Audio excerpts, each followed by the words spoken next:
Morocco have done it again. Morocco are the first African team to reach the semifinal. They beat Portugal 1-0, and they move on in a game where I think they actually played pretty well.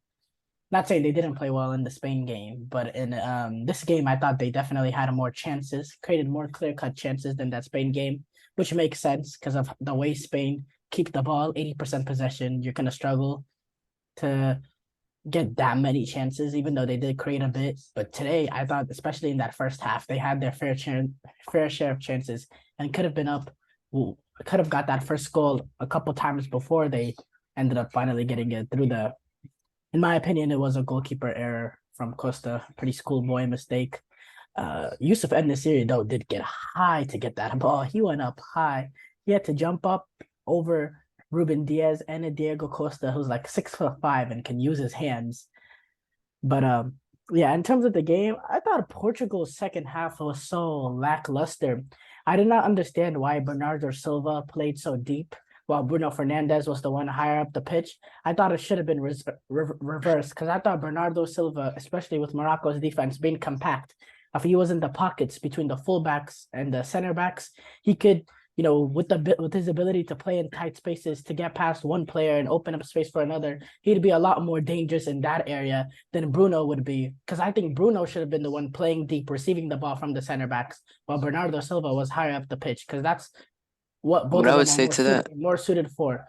I would say like Bruno's more better at like finding the final pass. I feel like Bernardo, like throughout this tournament, he's been great at being deep, like getting deep and kind of progressing the ball. To me, I think they lack like a 1v1 player. Like Leao, for some reason, he was just going to blind alleys for no reason. I feel like they needed a player like him, but he wasn't. There were just a lot of times they were just putting in crosses pretty much, and it just wasn't a good game plan in the second half. Yeah, they didn't really incorporate Rafael Leao throughout this Yeah. entire tournament the way that we've seen him play at Milan. A very direct player, and we didn't really see much of that. I mean, in this game, I saw him get past one player, and then it was like a cross and pray. There was no real Yeah. verticality, like attacking towards the goal. It was attacking from towards the end line and putting in a cross. I didn't understand that. He didn't actually, and but now I just thought Bernardo Silva was much more suited in this game in a team, and especially in that second half when the team was more compact. He's the guy. He's the guy that can.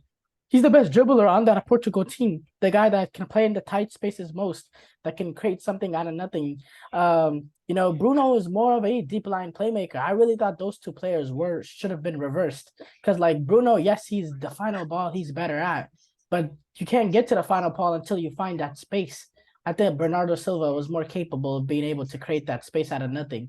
Not saying anything. That's not a discredit to Bruno. That's just not his game.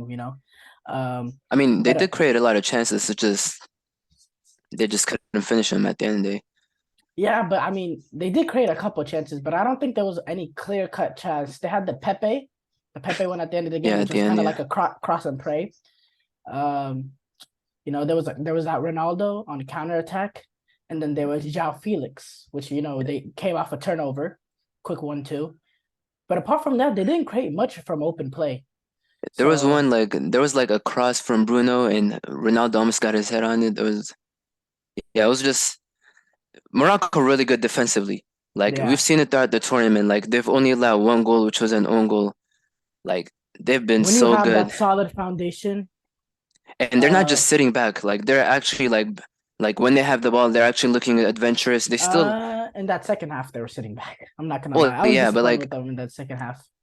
against Spain, even like of course, like Spain still have possession, but they still look adventurous. They still look like, oh, they might score here. Like I would say, even though Spain got the better chances and Portugal in this game, they still had some decent chances, and they took one of them, which is why they won at the end of the day.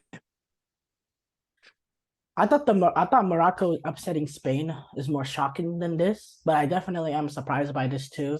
Because I thought eventually that their luck will run out. But you know what? It's not luck whenever you have that type of a defense.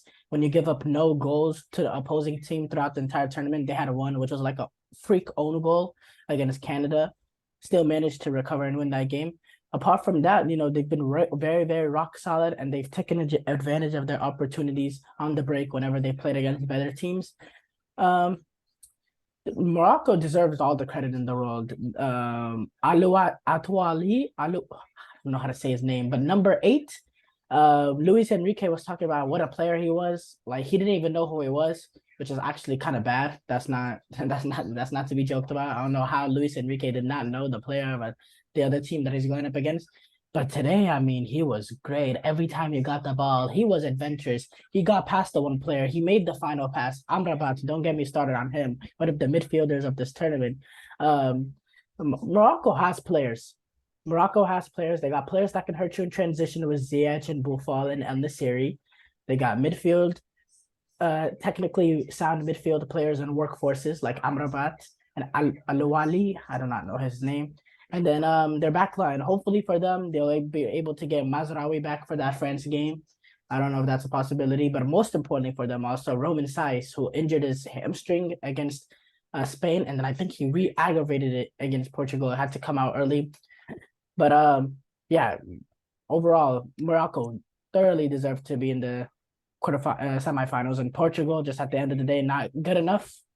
And if it is the end of Ronaldo, well, sad to see him go out like that, honestly. But like Yeah. his arrogance and ego played to it too. I'm not gonna lie. I don't want to say anything negative about him because those were pretty sad scenes. But let's not forget everything else that's happened throughout the last I'm couple a months.